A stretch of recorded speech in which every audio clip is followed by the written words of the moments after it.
Hello everyone, I'm Priyadarshini Rajkumar and I'm your host today and very happy to welcome you to our program Woman Matters, brought to you by Forum for Indian Women's Intellect, a channel that is very dedicated to empowering women in all fields. Today's exciting topic is gender gap. And who is responsible for this gender gap? I have with me Dr. P. Sivakami IAS. She is a renowned author, a feminist activist, and she holds a PhD in history and economics. She is very passionate about creating a wonderful, amazing world for women. Dr. Shivagami, it's always a pleasure to have you on this show. Welcome. And my question to you, the gender gap in education, who is responsible? Thank you, Priya. I'm very happy to participate in today's discussion. Gender gap, as you say, is there.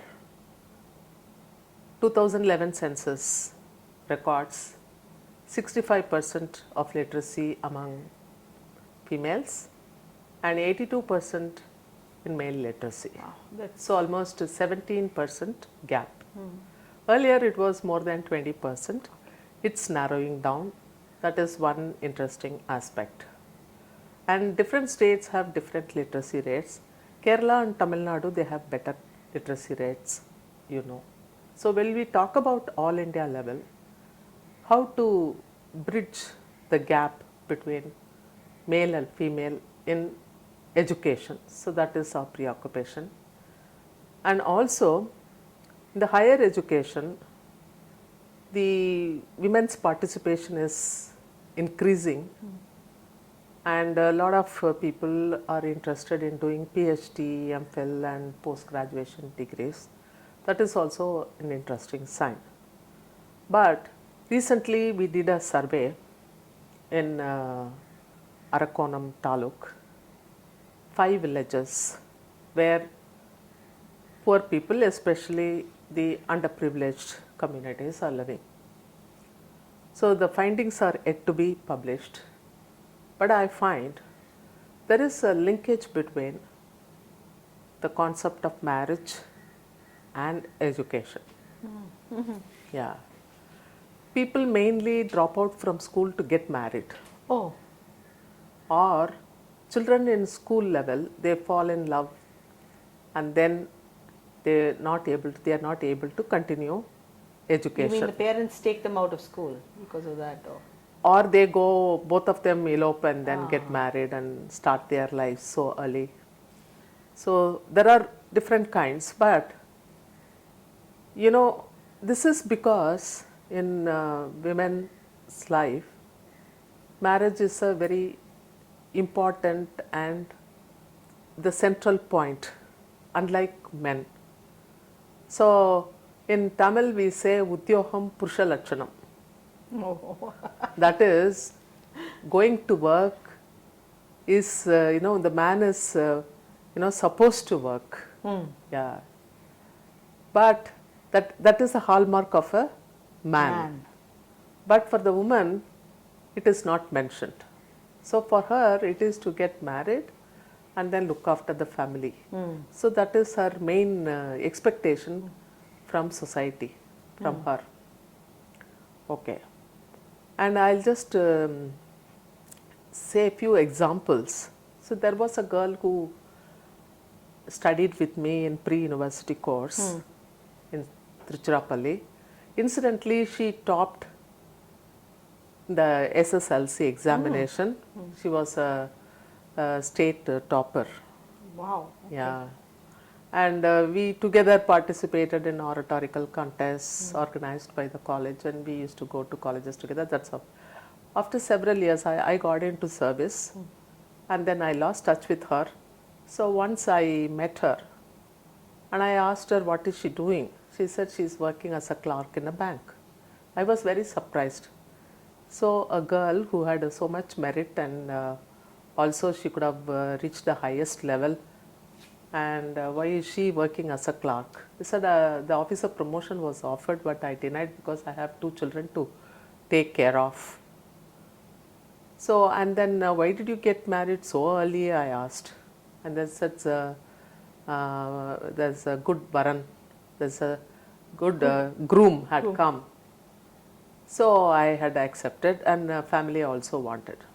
So that means, see, they didn't care that she topped the state in SSLC examination, and she had so many skills like oratory and essay writing and all that.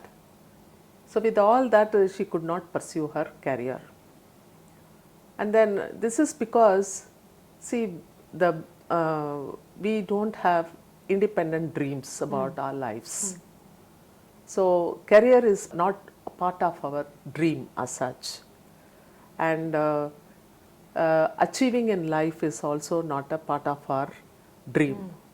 And even if we happen to dream about our achievements, it is in the very usual way that parents, expect us. And maybe in my case, my father wanted me to be an IAS, so it was his dream, so I fulfilled. So maybe if I want to have my own dream, that may be different. But we were not in a position also to shape our dreams and bring it to, reality. So when I was posted in Tokyo, then I met a couple of people, some Japanese and Westerners who are tourists. So one person came to me and she said that she wanted to do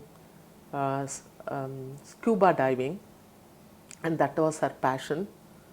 And then she had almost done this major oceans in the world, and then which I couldn't dream of. Yeah. You know how a woman alone can think of doing scuba diving and major oceans of the world. I couldn't, imagine.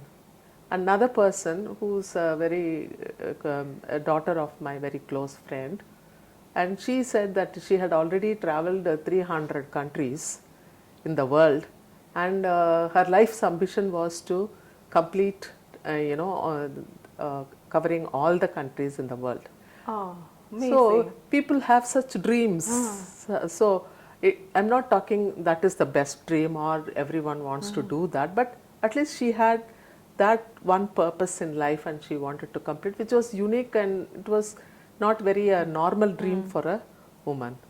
So here we are all, fit into the pattern that the society has created for us. Okay, education, probably some employment, then get married at appropriate age. Otherwise, if the marriage is postponed beyond your, 30 years, then you won't get a good, groom. So that is the thing. So all that we want to do before 28. So 28 years is too small a period that anybody can achieve their dream. After marriage, then everything becomes so different in life with the children, and it's difficult to carry, achieve our, pursue our passion as such. So coming to that, so if it is not injected into the mind of the children or women, or they don't perceive that the life is very, a kind of a vast, and we can have several kind of ways of life.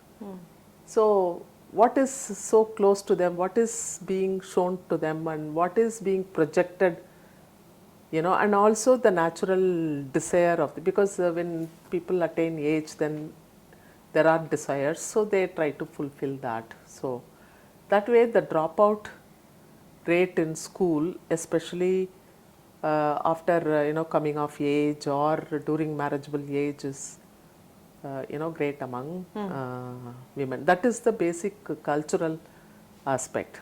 This is one on the part of the society as a whole. So you asked who's responsible. So first we must own our own responsibilities. Next is government. So ma'am, what is the government doing to keep female students in school? Because you said there's a cultural thing, now. What is Actually, I will continue from where I stopped for the first question. You see, I said it is the responsibility of women themselves to kind of pursue their education. It is quite important, and some way we have to continue, because there is a scope even after marriage you can continue education. So therefore you can pursue. Another factor is, so why don't we make a shift? So far marriage has been the focal point of a woman's life. So we shifted to career, achievement, our desires, fulfilling our own desires. Focus on ourselves as Focus women. on ourselves. So instead of focusing on, the family responsibility, marriage, that decide the lives of women. So we change the focus from there to our own selves.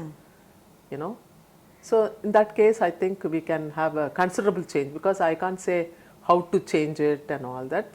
See, everyone has to think, what they really do want to do with their lives. So accordingly, they can shape their lives. But marriage is not the focal or central point. That is the only thing that we should have in mind. So secondly, as you asked about government intervention, government has done a lot in this case. Actually, female education has been supported by governments, in several ways. The infrastructure has been developed. Lot of women's schools and colleges had come, and girl children educational allowances introduced. Dr. Muthulakshmi Reddy marriage assistance scheme, where marriage is linked to education. In a way, I think they had a good intention to introduce the scheme, because people were getting married so early without the proper education. So at least they must pass 10th standard, then they get. Now the marriageable age has been lifted, to 18 years. So they can change it to +2. At least they should do +2 or degree even before they get married, or some, they should stand on their own, like employment, so that they can get married. Okay. Yeah, so that kind of a change they can do. Secondly, the existing, while the existing assistance to female education should continue, they should introduce, because you have to find out at what level they drop from school, because elementary schools 100% enrollment we are ensuring, but even, and after that, from from elementary school to middle school, there is a gap. This is between, because while I explained gender gap between female and male literacy ratio, there is a vast gap between Dalit women children, means Dalit girl children, and also others. So that gap is somewhere around 20%. Oh. So that contributes to the gap, the gender gap overall. So what we should do, because the Sarva Shiksha Abhiyan scheme is very important, I consider, where they have a concept of nearness school.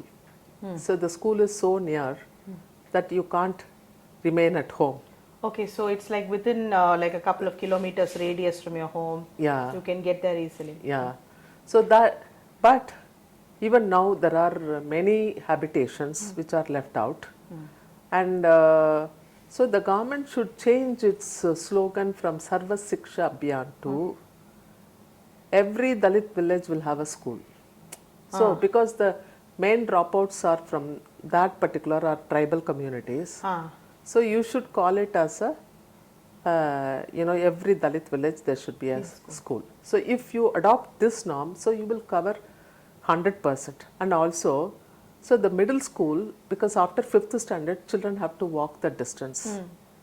And the bus services are not properly, they are not plying to interior villages.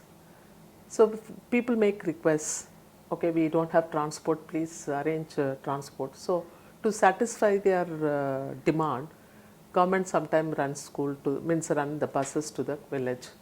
But after few days they are not coming again, because there is no adequate strength, and it is not financially viable to ply the kind of a government buses. So only private transport is available. And during examinations, especially, they are not, because the buses are late or they are not coming in time, many children, they are not able to give the examinations. This we have come across in several schools. So, ma'am, the state of Kerala has achieved 100% literacy. And can you just elaborate a little bit more on how they did this, particularly in relation to female literacy? Kerala that way is unique. Unlike rest of India, Kerala had this matriarchal system, where the leadership lies with the woman, and the properties are also, kind of in the name of women, Connected to to women. So the grooms are living in the in-laws house. Unlike in our patriarchal system, the ladies have to move out of their parental house to live with their in-laws. So there the in-laws, the men live in their in-laws house. So automatically the importance given to women in the social setup, in the family setup, is extended to education also. One. Secondly, there were some drawbacks because there were no proper toilets in schools that they identified as one of the drawbacks, for literacy, poor literacy rate, and also not adequate infrastructure. So they built elementary schools and high schools in rural areas and provided hostel facilities wherever they are not able to, reach. And then they gave transport assistance, bus passes and all that, and then built the toilets, and then the number has automatically increased. Okay. The moment you made it easier. Easier for them. So it is not actually per se linked to employment as such, but literacy rate as such is really a symptom of good governance. That is what that Kerala government has, done. So there that's improved. If a similar pattern is followed, in all the states, but now I find a lot of colleges have sprung up in rural areas, not the initiative of the government, but through private initiatives. This college have come into existence, but they charge phenomenal rates when compared to government fee. As far as state governments are concerned, what they need to do, I think, is to locate the primary, elementary schools or middle schools within the radius of 5 kilometers of where the female literacy is problematic, and also start skill development program in those areas where there is a dropout rate because of poverty related or marriage related issues. At least they can be, gainfully employed because they have developed some skills in schools and colleges. One. And secondly, the infrastructure, because the private schools have come and colleges are coming up, but government need to build in large number not only the schools and also the hostels, women hostels, children school girls hostels. If you look at the government hostels and government schools, Tamil Nadu is supposed to be a very developed state when compared to rest of the states in India. But an examination of the Adi Dravida welfare schools and also their hostels, the tribal residential schools located in the hills, and also the schools run by the corporation in Chennai city, they are not provided with all the amenities that are required for a standard good education. See, the corporation schools, some of them have been closed because there were not enough students. Why there were not enough students? Because the parents prefer their children to go to private schools because there were the schools run by corporation are not, the amenities are not good, and there are not enough teachers. So sometimes one teacher school is run in rural areas. So therefore, because on the one hand you don't improve the infrastructure and children go away, on the other hand you say not enough children, so you cannot invest money in government schools.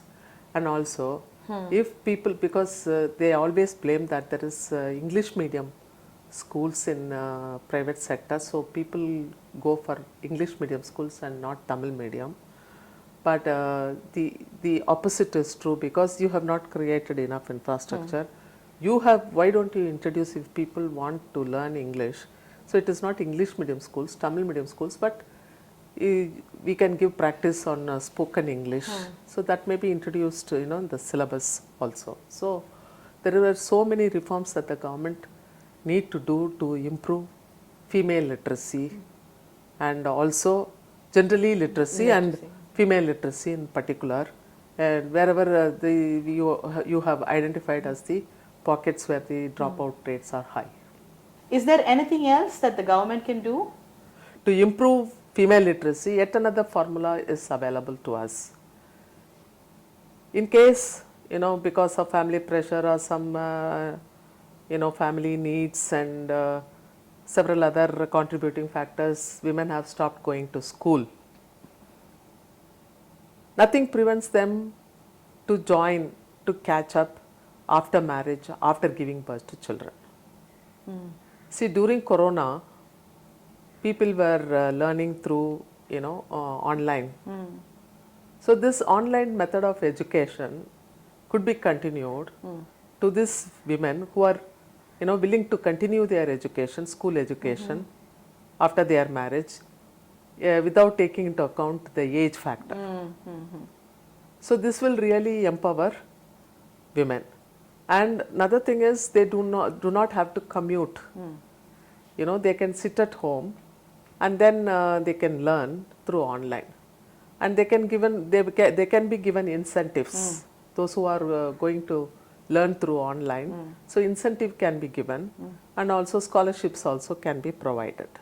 So this is actually an idea, because Corona has taught us some lessons. This is one of the lessons that I think we should learn, and this will really help female literacy. Because wherever infrastructure is difficult to reach, because you can't run a school for about 20-30 children in a small habitation. Of course, if they are children, they can, we can arrange, but there are people who want to learn, to continue their education. So this is possible. There are, I think, correspondent courses in correspondence also available. So that is, we have open universities which encourage, this kind of an education. So it is much simplified, if it is through online. So that is also possible to improve female literacy. Thank you so much, Dr. Shivagami, for your wonderful insights on this matter. There are basically two very important things that are necessary for women. One is education, and the second one is economic empowerment.